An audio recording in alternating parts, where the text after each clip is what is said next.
산업부 블랙리스트 의혹을 받는 백운규 전 장관의 구속영장이 기각됐습니다.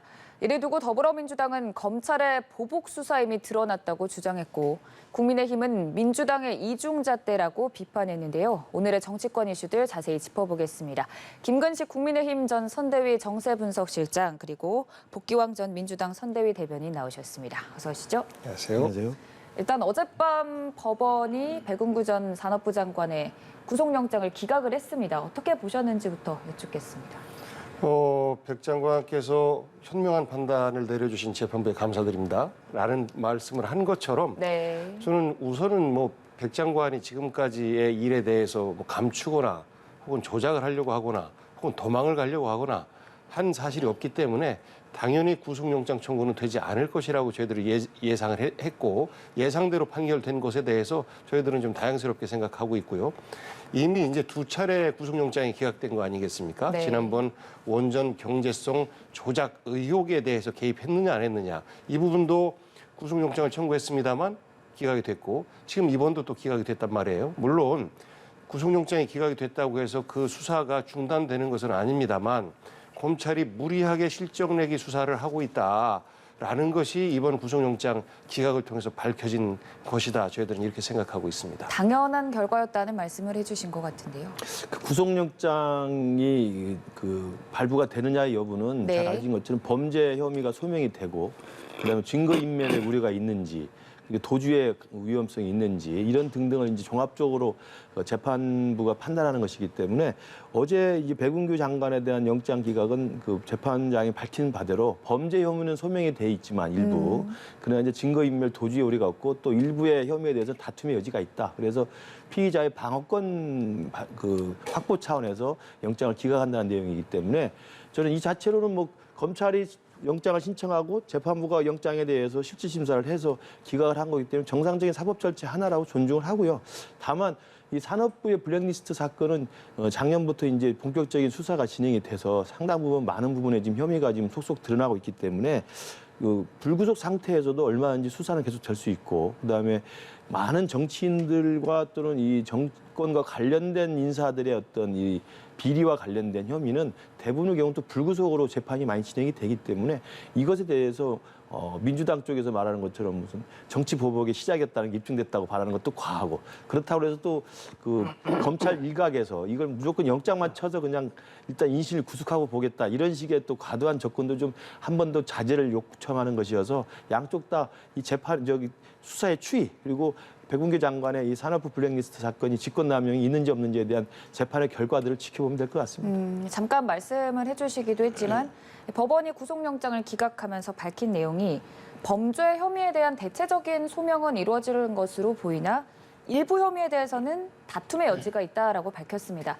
이 다툼의 여지가 있는 일부 혐의에 대해서는 우리가 어떤 부분이라고? 그게 이제 검찰이 그걸 추가로 수사를 하면서 확실한 증거와 자료를 통해서 재판부를 설득해야 될 내용이죠. 그러니까 일부 혐의는 입증이 돼 있고 혐의가 소명돼 있지만 일부에 대한 다툼의 여지가 있다는 것은 논란의 여지가 있다는 거 아니겠습니까? 그러면 추가적인 수사, 또 추가적인 증거, 추가적인 자료 확보를 통해서 아니면 관련자들의 진술과 여러 가지 관련 수사를 통해서 검찰이 그건 밝혀내야 될 부분이라고 생각합니다. 추후 수사가 계속 진행되면 또 네네. 새로운 내용들이 나올 것 같고 일단 또 일각에서는 이러다 보니 윗선에 대한 수사에도 제동이 걸렸다라는 주장도 나오고 있는 상황입니다.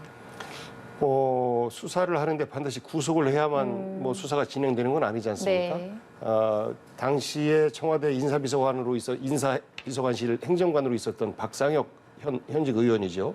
의원에 대해서도 처음에는 참고인으로 얘기를 했다가 지금은 이제 피의자로 조사를 하겠다.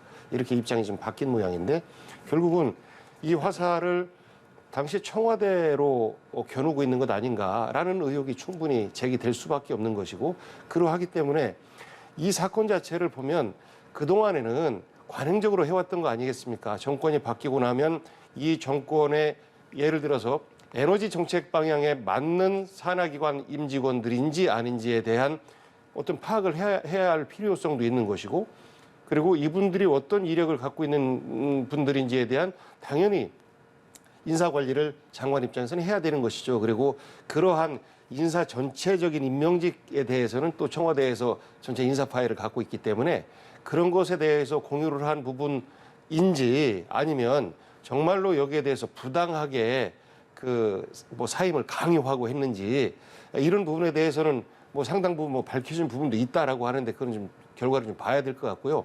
다만 그 대통령과 임기를 같이 하느냐 안 하느냐 영 생각이 다른데 임기를 같이 한다라고 하면 사실 일에 있어 일을 추진해 나가는 데 있어서 엇박자가 날 수밖에 없는 거 아니겠습니까? 윤석열 대통령이 당선자 신분으로 문재인 대통령에게 인사권 행사하지 말아라. 나랑 일할 사람이다. 라고 주장을 해왔잖아요. 그때부터 제기됐던 것처럼 저는 개재에 이것을 문재인 대통령의 도덕성의 흠집을 내는 차원의 접근이 아니라 정치권 내에서는 그러면 이렇게 임기제 혹은 정무직 어떤 임명직들에 대해서 대통령과 임기를 어떻게 맞춰나가야 될 것이냐라는 제도 혁신의 계기로 좀 만들어 나갔으면 하는 그런 바람을 갖고요. 또 하나는 이것을 블랙리스트다라고 명칭을 하는 것에 대해서 저는 약간의 문제를 좀 느낍니다. 네. 왜냐하면 지난 박근혜 정부 때 블랙리스트라고 하는 것은 체육계, 문화계, 예술계 이런 분들에 대해서 사실 블랙리스트를 작성했던 거예요. 언론도 마찬가지고. 그런데 이 부분은 임명직 산하기관 공무원들에 대해서 사실 인사 파악을 하는 것인데 이 사람들의 임기가 언제까지인지를 파악하고 하는 것이 어떻게 블랙리스트가 될 수 있겠습니까? 예를 들어서 공무원들의 어떤 우리가 어공이라고 늘공이라고 얘기하는 이런 공무원들이 이분은 성향이 어느 당 성향이고 이런 것들을 했다라고 하면 그건 블랙리스트고 범죄죠. 그런데 임명권을 갖고 있는 그런 임원들에 대해서 그분들의 어떤 그 정치 성향이라든지 정당 경력이라든지 이런 것들을 파악하고 다음 인사 때 어떻게 할 것인지 이런 것들을 파악하는 것을 블랙리스트라고 얘기하는 것은 지나치게 부정적인 프레임을 씌우는 과정이다라고 저는 생각합니다. 구조적인 비약에 대해서 조금 짚어주셨는데 실제로 우상호 비대위원장도 대통령의 임기와 공무원의 임기를 조금 맞추는 방안에 대한 제안을 하기도 했습니다.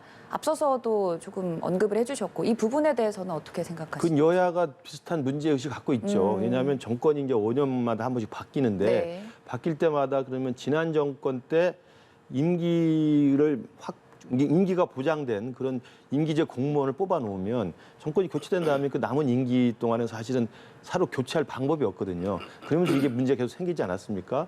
그러니까 박근혜 정부 때 만약에 블랙리스트 사건처럼 정권이 바뀔 때마다 정권의 취향에 맞는 사람한테 이익을 주고 정권의 취향에 맞지 않은 불이익을 주는 이런 것들이 계속돼서 사실상 많은 사람들이 적폐 수사에 의해서 옥고를 치렀고 또 마찬가지로 지금 문재인 정부 들어와서도 지금 이미 이 산업부의 이 백용규 장관뿐만 아니라 환경부 김은경 장관은 사실상 이 블랙리스트 사건으로 인해서 직권남용으로 지금 유죄 판결이 확정이 돼 있어요. 네. 그 신미숙 그 균형 인사 비서관도 마찬가지고요. 그 청와대의 인사균형비서관실의 비서관과 담당 부처 장관인 환경부 장관 사이에 분명한 범죄 혐의에 의해서 입증이 돼서 대법원의 유죄 판결이 받은 상황이고 그런 똑같은 법리 형태와 비슷한 시스템으로 지금 산업부 수사가 지금 진행되고 있는 거거든요. 그러니까 지금 백윤규 장관이 이야기하는 13개 산하기관장에 대한 이 블랙리스트 직권남용에 대한 것도 비슷하게 사전에 질문지 먼저 보내주고 모범 답안지 또 보내주고 이런 것들의 구체적인 내용들은 거의 유사합니다. 그래서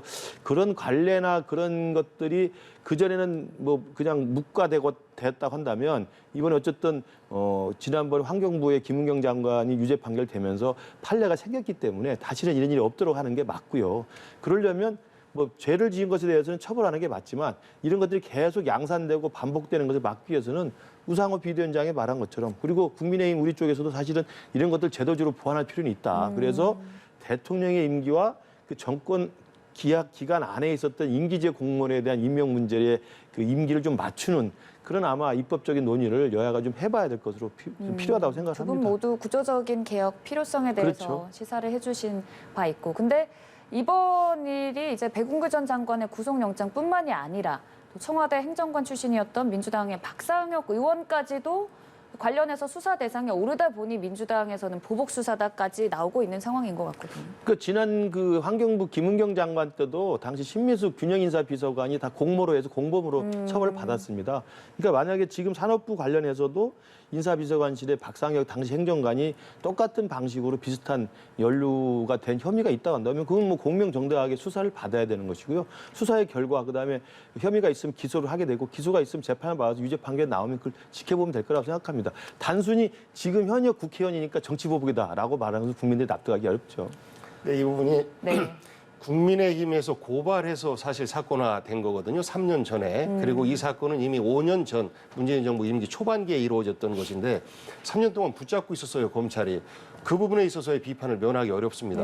그리고 나서 대선이 본격화되는 시점에서 이 수사를 재개를 했어요. 네. 그 검찰에서는 핑계가 환경부 장관의 재판을 지켜보고 있었다. 라고 얘기하는데 세상에 그렇게 수사하는 경우가 어디 있습니까? 자기들이 볼 때 이 부분은 법 위반의 소지가 있다라고 하면 수사를 해야 되는 것이죠. 그래서 이미 수사 재개시 시점부터 시작해서 정치적 의도가 분명히 깔려 있다라고 저희들은 의심의 눈으로 바라볼 수밖에 없었던 것이고 여기에 대해서 갑자기 느닷없이 당시에 청와대 행정관까지 어떤 수사의 칼날을 겨누는 것을 보고 이 부분은 그러면 문재인 정부 심장부를 향해서 수사가 진척되는 것 아니겠느냐라는 의심을 당연히 할 수밖에 없는 것이 지금까지 보여준 검찰의 수사 행태였었기 때문에 저희들이 주장을 하고 있는 것이고 말씀하신 것처럼 잘못된 부분이 있다면 그것은 처벌을 받아야죠. 그리고 그것을 통해서 대한민국의 시스템이 좀 더 완성되어가는 이런 계기로 삼아야 되는데 이것이 전 정권 흠집내기로 귀결된다라고 한다면 이거는 정치보복 그 이상 이하도 아닌 것으로 생각할 수가 있습니다. 수사가 다시금 이루어지는 이 시점에 대한 부분을 지적해 주신 것 같은데. 그러니까 검찰이 눈치를 보고 있다가 대선이 본격화되고 네. 윤석열 후보의 당선 가능성이 높아지니까 뒤늦게 이제 늑장 수사를 했다는 것이잖아요.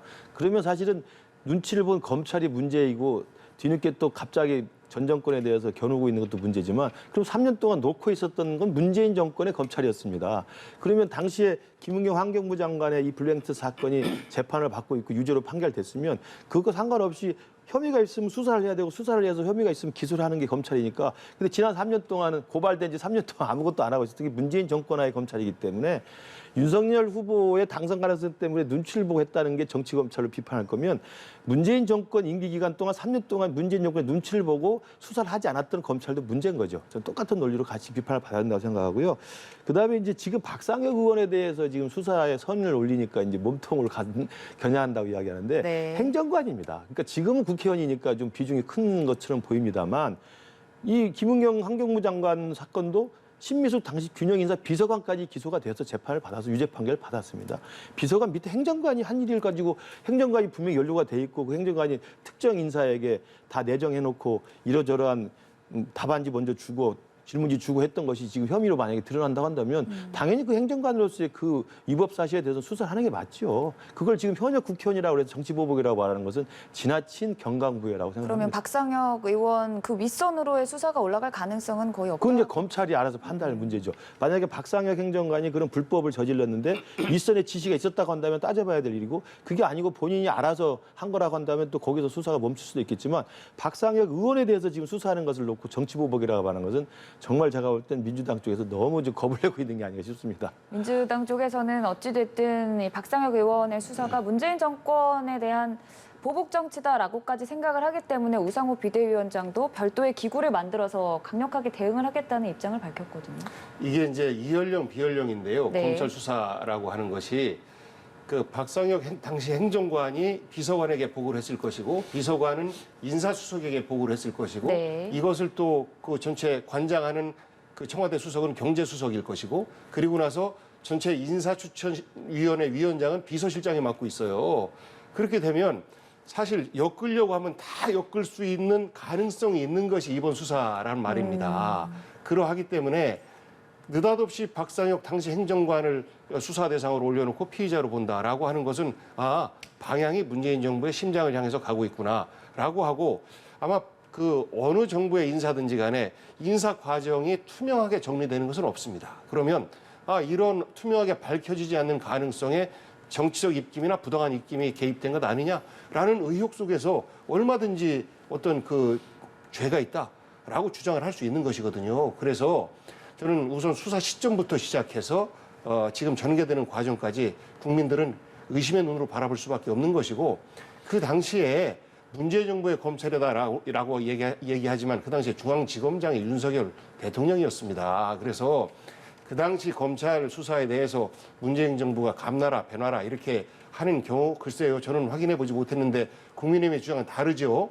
그런데 만약에 문재인 정부에서 이건 덮어라 하지 말아라라고 했다면 당시에 그 중앙지검장 또 검찰총장 윤석열 지금 대통령이 가만히 있었겠습니까? 그래서 이 부분은 검찰 집단이 납작 엎드려 있다가 그리고 수사하기에 굉장히 여러 가지 혐의의 부족함 이런 것들이 있어 보였는데 대선에 있어서 본격적으로 자기의 어떤 동료였던 윤석열 대통령을 편들기 위한 수사로 시작된 것 아닌가라는 의심을 합리적으로 할 수밖에 없는 구조인 것 같습니다. 검찰이 그러니까 수사를 뒷북치고 있다가 놓고 있다가 한 것에 대해서는 똑같이 비판을 하시면 되고요. 그러니까 수사 안고 있던 검찰을 비판하다가 수사를 하니까 윤석열 눈치 보는 거냐는 이중잣대라는 말씀을 분명히 드리고요. 그리고 신미숙 인사비서관도 구속이 돼서 기소가 돼가지고 재판에 유죄판을 받았습니다. 그때 그러면 그 민주당에서 문재인 정권의 청와대를 정식 겨냥한 거라고 비판했습니까? 아니지 않습니까? 행정관을 겨냥해서 행정관이 그때 한 위법행위에 대해서 피의자를 얻고 그 조사를 하는데 왜 그 자라보고 놀란 것을 수뚜껑 보고 놀란다고 깜짝 놀랍니까? 제가 만약에 우리 합리적인 우리 복귀왕 대변인이라고 한다면 네. 이거 수사를 투명했으면 좋겠다고 이야기하는 게 맞죠. 저는 우상호 비대위원장도 저는 너무 지나친 과도한 대응이다. 지금은 현역 국회의원이지만 당시 행정관이었습니다. 그리고 문재인 정권 한참 기세 등등한 때 환경부 장관과 인사균형 비서관이 다 기소가 돼가 유죄 판결을 받았는데 그때 어느 검찰 보고 야 이거 문재인 정권 청와대를 정식 겨냥한 거라고 누가 비판합니까? 그렇지 않지 않았습니까? 그러니까 제가 볼 때는 이런 사건에 대해서는 민주당이 지나치게 제 식구 감싸게 하지 말고 문제가 있으면 수사를 정확히 하고 그 대신 검찰이 정치적 눈치 보지 말고 공명정대하게 하라 이렇게 말하는 것이 저는 좀 합리적이라고 봅니다. 아무래도 네. 제가 그 환경부 장관 수사와 관련해서는 사실상 좀 내밀한 부분을 좀 알고 있기 네, 때문에 네, 그 부분에 대해서는 문제가 일부 좀 있었습니다. 그런데 이거는 좀 다른 것 같아요. 예를 들어서 뭐 예상 질문지나 시험지나 이런 것들을 그 면접 대상자에게 줬다라고 하는 것은 잘못된 거죠. 그 부분에 대해서는 비판을 받아야 되죠. 그런데 13명의 산하기관장에 대해서 사임 강요를 했다라는 부분은 좀 구분되는 거지 않습니까? 이 부분에 대해서 어떻게 검찰이 적용을 할지 모르겠어요. 그런데 일반적인 면담을 하는 것은 기본이고 인사 파일을 장관 입장에서 파악하는 건 기본이고 그것을 청와대에서 담당 행정관이 그것을 부처와 공유하는 것은 당연한 일인데 이런 것들에 대해서 사실 그 전체적으로 불법이다 어쩌다라고 얘기를 하는 것은 전 정부의 흠집내기고 결국은 지금 여러 가지 경제도 어렵고 이런데 국민의 관심을 전 정부의 도덕성으로 이렇게 겨냥하고 있는 것 아닌가라는 의심을 들 수밖에 없게 만드는 수사 과정 전개이다라고 생각하는 겁니다. 저는 이제 초기에 윤석열 정부 초기부터 이런 사실 어떻게 보면 문재인 대통령을 정면으로 겨눈 것도 아니고 그다음에 무슨 비서실장을 겨눈 것도 아니고 그다음에 수석을 겨눈 것도 아니고 행정관이 했던 업무와 관련해서 이게 직권남용의 여지가 있고 실제로 관련된 진술이 나오고 실제로 그런 불법 행위가 유사한 방식이 나오기 때문에 수사를 하는 건데 거기서부터 이렇게 저는 정권에 대한 적폐 뭐 수사하고 보복 수사라고 하면 나중에 어떻게 감당하시려고 그럽니까? 제가 볼 때는 문제가 있고 혐의가 있으면 인정할 거 인정하고 그리고 이것이 과도하게 정권을 겨냥해서 무슨 정치적인 사정을 기획해서 하는 거라면 저는 그때는 충분히 비판할 수 있다고 생각합니다만 박상혁 의원이 인사비서관실의 행정관으로서 답안지를 넘겨주고 질문지 넘겨준 거에 대해서 왜 그걸 부인하면서 저는 보복이라고 하는지 이해가 되지 않습니다. 그것을 부인한 적은 없고요. 네. 그 부분이 사실로 밝혀지면 그거는 뭐 처벌을 받아야 되죠. 그 부분에 대해서는 보호할 필요가 아무리 없는 관행이라 하더라도 그것은 잘못된 그럼요, 관행이기 그럼요. 때문에 극복해야 되는 것이고 그런데 이것이 정치 보복이다라고 저희가 단정할 수밖에 없는 것이 민주당 인사에 대해서는 뭐 수사가 급물살을 타고 진행되는데 예를 들어서 김건희 여사의 그 합격력 위조 의혹이라든지 그리고 도이치모터스 관여 의혹이라든지 이런 부분은 어떻게 진행되고 있는지 전혀 몰라요. 아예 세간의 관심에서 멀어졌습니다. 그리고 윤석열 대통령과 관련된 여러 가지 의혹들 다 무혐의 처리되고 있어요. 그러다 보니까 과연 이 검사의 수사의 그 형평성에 맞느냐 아니면 패배자에게 이렇게 불리하게 작용하는 것 아니냐라는 의혹을 수사의 균형으로 볼 때 의심을 받을 수밖에 없기 때문에 드리는 말씀입니다. 그 맥락에서 이재명 의원이 대장동 사건에서 배임 피해자로 적시돼 있다는 사실이 알려지면서 조금은 조용하게 있던 이 의원이 검찰의 보복 수사다라고 등판을 했습니다. 이 부분도 이재명 의원이 이제 굉장히 찔리는 게 있나 보죠. 왜냐하면 죄가 없고 투명하고 만천하에 그리고 모든 국민 앞에 자기 당당하고 오히려 국민의힘이 대장동 게이트 주범이라고 한다면 발끈할 이유가 뭐가 있습니까? 수사는 엄정하게 하면 되는 것이고 거기에 투명하게 대응하면 되는 것이라고 생각하고요.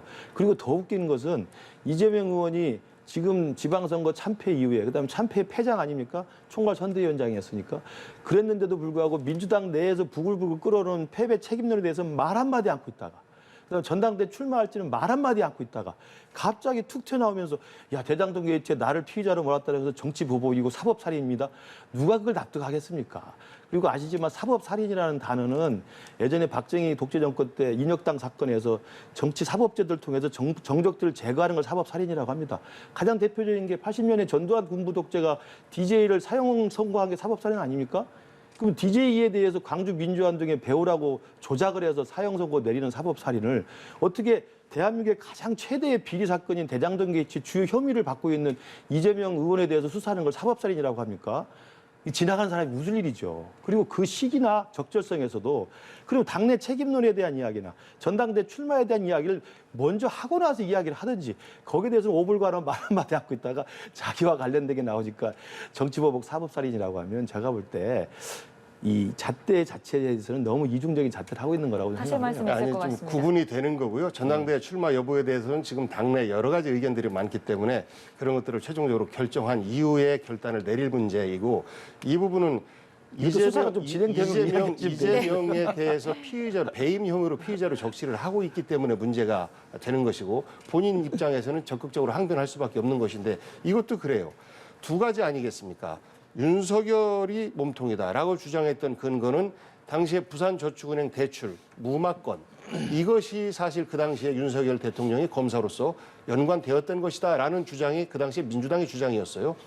그리고 나서 배임이라고 하는 것은 직위를 이용해서 부당한 이익을 상대방에게 줬을 때 배임인데 이 부분 또한 굉장히 애매모호한 조항 중에 하나입니다.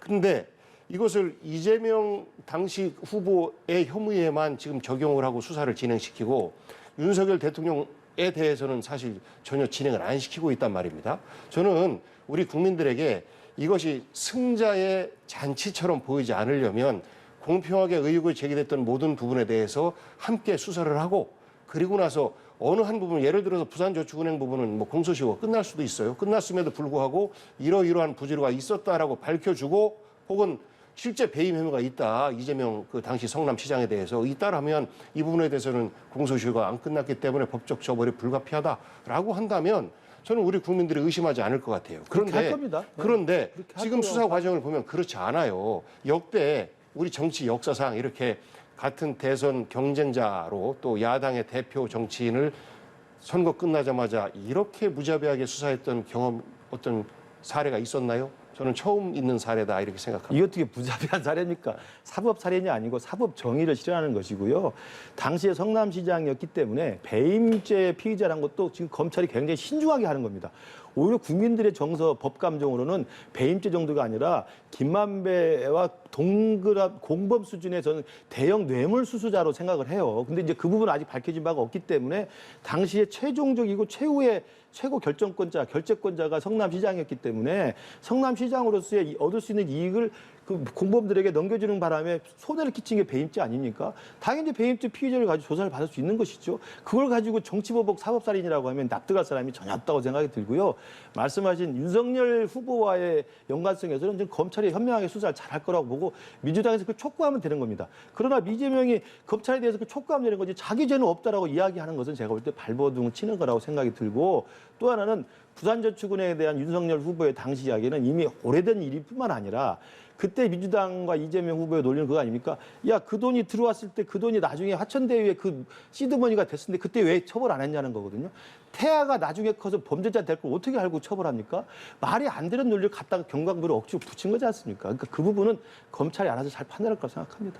화천대유가 돈을 벌게 된 계기는 그 돈이 없었으면 시작도 못했습니다. 시작도 못했는데요. 그게 시작을 할 때 그래서 우리가 그 다시, 돈이 10년 뒤에 그 돈이 될 거라고 알고 처벌하지 않았다고 그게 범죄가 되니까 그건 아니죠. 그건 아니죠. 당시에 그 부산저축은행 다 사태 다 때문에 조사를 했고요. 많은 사람들이 사실 망하기도 하고 죽기도 하고 그랬어요. 그걸 그래서 네, 윤석열 그런 당시 부- 검사장이 제대로 수사를 해서 그 칭찬을 많이 받았습니다. 부분에 대해서 네. 특정한 어떤 대출권에 대해서만 사실 수사를 무마했다. 커피 한잔하고 갈래? 라는 것에 대해서 실제 그런 주장이 허위 사실이었으면 수사해야지 왜 안 합니까? 그래서 의혹이 남아있는 것이고 지금 다시 대장동 의혹과 관련돼서 우리가 공방을 하면 대선 이전으로 또 돌아가는 꼴밖에 안 되니까 이 두 가지에 대한 의혹을 모두 우리 국민들은 가지고 있어요. 그러면 검찰의 수사가 공정하게 진행된다라고 하면 우리가 정치 보복이다 이렇게 얘기를 안 할 텐데 공정하지 않게 진행되고 있고 일방적으로 그 선거에서 패한 후보, 패한 정당 관계자들에 대해서만 검찰 수사의 칼날이 겨누어지고 있기 때문에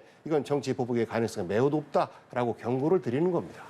그 대장동 수사와 부산저축은행 수사를 동렬에 같이 놓고 그런 것도 부당한 이야기고요. 제가 말씀드린 것처럼 태아 상태일 때 그 돈이 나중에 10년 뒤에 화천대유에 활용될 거라는 걸 누가 알고 합니까? 아니, 그 부분에 대해서는 우리가 들어보세요. 반복하지 마시니까요. 말이 안 되는 거고요. 그걸 동렬에 놓고 비슷한 급으로 물타기 하면 안 된다는 말씀을 드린 거고 네. 만약에 문제가 있다면 검찰이 수사를 하면 되는 것이고요. 그렇다고 하더라도 화천대유 돈으로 인해서 그 김만배나 유동규가 그렇게 공모를 해서 한 것이 만천하에 드러났는데 이재명 성남시장에 대해서 겨우 배임죄 가지고 피의자로 수사를 한다는 것에 대해서 야 부산저축은행 10년 전에 저 미리 알 것을 처벌하지 못한 윤석열도 안 잡아놓고 있으니까 나는 무죄다라고 말하는 게 정당하다고 생각합니까? 그건 아니죠. 저는 제가 볼 때 이중자 때와 이 후한무치한 이재명 의원의 발뺌하는 건 제가 볼 때 국민들이 납득하기 어렵다고 생각합니다. 저는 여전히 이재명 후보는 확신하고 있다고 봐요. 본인은 당시 확신하고 주장을 하고 있죠. 대장동 그 개발 사업에서 상당 부분의 민간의 이익을 공공의 이익으로 돌린 성과다. 나의 성과다라고 저는 이재명 의원은 확신하고 있다라고 봐요. 그런데 반대편에서는 아니라고 확신하고 있는 거 아니겠습니까? 그렇죠. 네. 그런데 이런 주장 또한 정치적 주장으로 정치적 반대편에서는 읽을 수 있어요. 마찬가지로 말씀하신 부산저축은행 건과 관련해서 윤석열 대통령의 반대편 입장에서 볼 때는 이 부분도 명백하게 범죄인데 왜 가만두고 이재명 후보만 건드리느냐라는 시각이 존재한단 말입니다. 어느 한쪽을 억지다라고 규정짓고 단정짓지 마시고 지금 검찰의 수사가 의심을 받고 있는 것이 균형을 잃고 있기 때문에 그렇다라는 말씀을 저는 종합적으로 드리는 거예요. 균형을 잃고 있다는 사건 하나하나에 대해서는 저희가 말씀드리지 않겠습니다. 균형을 잃고 있다는 정치적 문제제기 때문에 명백해 보이는 혐의에 대해서 배임죄 수사라는 걸 가지고 자기가 보복살인 다 하고 있다고 말하는 건 말이 안 된다는 이야기죠. 명백해 보이는 혐의 균형 또한 이야기를 하는 것 때문에 반대편의 자기가 시각이라니까요. 말하고 있는 그 범죄 혐의에 네. 대해서 나는 진짜 발뺌하고 억울하다고 이야기하는 건 말이 안 된다는 알겠습니다. 거죠. 두 분 모두 첨예하게 맞서고 계시는데요. 수사가 계속해서 진행돼야겠지만 의혹을 제기하는 입장과 또 이 과정 속에서 의구심이 들 수밖에 없다는 입장이 팽팽하게 맞서고 있는 것 같습니다. 조금 더 지켜보도록 하고요. 또 문재인 정부에서 임명된 한상혁 방통위원장 그리고 전현희 권익위원장이 국무회의 참석 대상에 포함되지 않으면서 윤석열 대통령 윗선으로 조금 압박을 받는 게 아니냐 이런 지적도 제기되고 있는데요. 압박을 많이 받고 있는 것이죠. 아, 네. 2008년도부터면 이명박 정부 때 그때 이제 방통위원장이 굉장히 힘이 셌던 정치인이었었는데 그때부터 이 국무회의에 참석을 했습니다. 권익위원장도 마찬가지고 그런데 그동안 쭉 보수정부든 진보정부든 해왔던 이 관행을 갑자기 없애요. 왜? 전임 정부에서 임명된 사람이기 때문에 그런 거죠. 이것이 사실 정권 바뀌고 나서 산하기관 임직원 조사하는 것과 뭐가 다릅니까? 이분들은 뭐 이미 뭐 다 드러난 부분이기 때문에 인사 파일을 굳이 안 봐도 되니까 뭐 파일을 안 받겠습니다만 갑자기 국무회의에 오지 말아라라고 하는 것은 그 이유를 밝히셔야죠. 이유가 없지 않습니까? 국무위원이 아니기 때문에 안 한다라는 말씀은 사실상 너무 옹색하죠. 그래서 이 부분은 우상호 그 위원장이 얘기한 네. 것처럼 이미 전화도 받았다. 특정인 누구에게 밝힐 수도 있다라고 얘기하는 거 아니겠습니까? 똑같은 거죠. 왜 그 지난 정부의 산하기관 관계자들에 대해서는 그런 잣대를 들이대면서 국무회의에 참석해서 방송통신위원장 얼마나 중요한 역할을 합니까? 우리 연합뉴스 비롯해서 뭐 YTN 일본 언론 같은 경우는 굉장히 사실 가장 중요하게 영향을 미치는 역할을 하고 있는 것인데 그 분들에 대해서 나랑 생각이 다른 분들이 이거 내 정부에서 임명한 분이 아니다라고 해서 갑자기 국무회의에 나오지 말아라라고 하는 것은 그만두라라는 노골적인 표현인 것이죠. 그래서 이러한 것 또한 지난 문재인 정부를 비판하는 시각에서 볼 때 전형적인 내로남불의 대표적인 사례인 것 같습니다. 저도 네. 동의합니다. 좀 깔끔히 인정하잖아요. 이래서는 안 되죠. 그러니까 한상혁 방통위원장이나 전현희 권익위원장한테 지난 정부 계속 관례적으로 국무회에 참석했으면 참석하라고 하는 게 맞습니다. 저는 인정합니다. 저는 이렇게 인정했으면 좋겠어요. 잘못된 건 잘못된 것이라고. 저는 이재명 의원도 그렇게 좀 깨끗하게 인정했으면 좋겠고. 다툼이 있는 건이고. 아닙니다. 그게 다툼이 있습니까? 그거는 성남시장의 배임죄 정도로 수사를 해가지고 사법살인이라고 안 한 게 말이 됩니까? 성남시장의 배임죄 정도의 수사가 개시됐다고 그래서 사법살인이라고 하는 게 맞는 말입니까? 그건 아니지 않습니까? 본인을 변호하고자 하는 의원님 생각해 보십시오. 본인의 발언이기 때문에 전현희 위원장이나 한상희 위원장이 국무회의에 갑자기 참석하지 말라고 했다면 저는 이건 윤석열 정부가 다시 재고를 해야 한다고 생각합니다. 나름의 무슨 이유가 있는지 모르겠습니다만 저는 그렇게 생각하고요. 그리고 또 한상희 위원장이나 전현희 위원장 같은 경우는 임기가 남아 있어요. 그러니까 뭐 당시 김은경 장관의 사건 판례가 있기 때문에 어떻게 자를 수가 없지 않습니까? 그럼 임기가 보장되는 겁니다. 그럼 그대로 갈 수밖에 없어요. 그래서 아까 우상호 위원장이나 우리 국민의힘에서도 임기를 맞췄으면 좋겠다는 이야기를 좀 하고 있는 것이고, 그러나 제가 정치인이라면, 그리고 제가 정치인 출신으로서 이런 위원장 자리를 하고 있으면 제가 스스로 관둘 겁니다. 근데 관두게 할 방법은 없는 것이죠. 그렇다고 한다면 저는 이 부분에 대해서는 굉장히 서로가 합의할 수 있는 좋은 케이스로 정리가 됐으면 좋겠고요. 그다음에 우상호 위원장이 전현희 위원장한테, 아니 한상희 위원장한테 전화가 왔었다고 하면 밝혔으면 좋겠어요. 누가 했는지.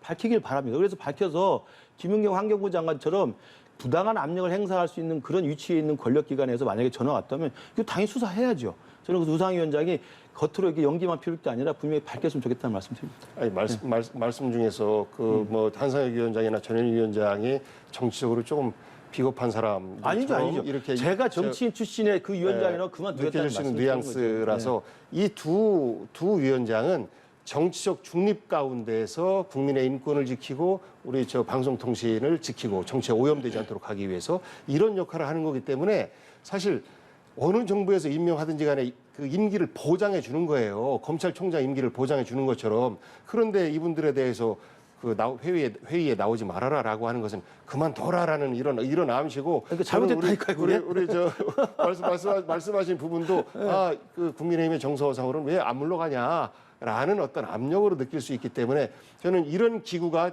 독립적으로 만들어진 취지를 우리가 존중해야 된다라는 말씀 드리고 싶어요.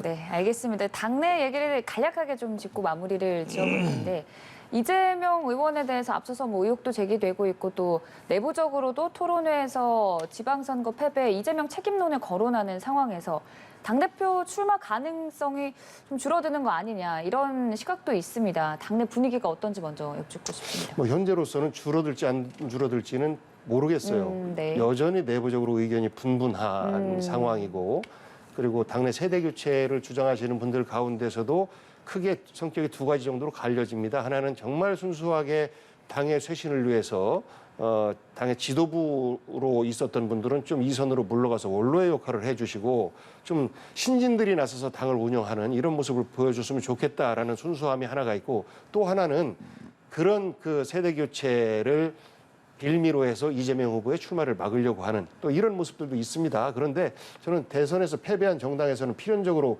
일어나는 과정이고, 여러 가지 대선과 지선 두 번의 패배 이유를 들면 뭐 어마어마하게 많은 이유가 있겠죠. 뭐 우선은 그럼에도 불구하고 가장 우선은 책임지는 정치인들의 책임. 이 부분에 대해서 피해갈 수는 없을 것 같아요. 그런데 현재 가장 크게 부딪히는 부분은 그럼 대안이 있느냐? 이재명의 대안이 있느냐라고 했을 때 그 대안을 아직까지 특별하게 이게 제시를 하지 못하는 것이 현재 논의의 가장 큰 어떤 단절시키는 부분인 것 같습니다. 네, 아직까지는 답보 상황인 것 같고 조금 더 지켜봐야겠습니다. 또 국민의힘 상황을 얘기해 보자면 혁신위 출범을 이제 앞두고 있습니다. 어느 정도 멤버가 꾸려진 상황인데 이 구성에 대해서는 어떻게 보셨는지요? 그 당의 차원에서 이제 선거에 이기고 혁신위를 꾸리고 있기 때문에 네. 당 자체의 체질 개선이라든지 당의 어떤 잘못된 정치 문화를 좀 근본적으로 고칠 수 있는 그런 기회를 가진다고 하는 애초에 목표에 충분히 좀 부합하는 활동을 했으면 좋겠고요. 이걸 자칫 이제 이전에 민들레 모임에 대한 논란도 있었지만 이 혁신위 자체를 또 특정 당대표 사조직으로 이렇게 불편한 시선으로 보는 일종의 시각도 있습니다. 그러나 저는 당내에서 혁신위가 일단 출범하려 했다고 한다면 혁신위의 본래 역할에 맞게 국민들의 눈높이에 맞게, 그리고 그동안 보수 정당에서 그동안 문제로 많이 제기됐던 게 당의 조직 문화나 체질 문제들이 있거든요. 그리고 당원들을 어떻게 잘 당원이 그 당의 주인이 될 수 있도록 잘 키워나갈 수 있는 문제라든지, 그다음에 청년들의 어떤 참여를 누리는 문제라든지, 그리고 이제 공천 관련된 문제도 어떻게 하면 공천이 시스템으로 잘 돌아갈 수 있게 고민을 하겠죠. 그런 여러 가지 이슈들을 저는 같이 논의했으면 좋겠다는 생각이 드는데, 이미 구성을 해서 이제 곧 출범을 한다고 하면 네. 이 자체를 놓고 이제는 왈가왈부할 필요는 없다고 생각을 합니다. 이제는 어떻게 하면 이 당의 혁신위가 기왕에 구성돼서 활동을 시작하는 만큼 국민들 눈에 맞게, 그리고 당원들의 어떤 눈높이에 맞게, 그리고 당원들이 이 당에 대해서 더 사랑할 수 있도록, 국민들의 지지를 받을 수 있도록 할 수 있는 혁신의 방안들을 머리를 맞대고 논의했으면 좋겠다, 이런 기대를 합니다. 양당 모두 내부적으로 자성의 시간을 갖는 것 같은데요. 앞으로 또 그 추이는 지켜보도록 하고요. 오늘 정말 뜨겁게 얘기 나눠봤습니다. 김근식 국민의힘 전 선대위 정세분석실장, 그리고 복귀왕 전 민주당 선대위 대변인 함께했습니다. 고맙습니다.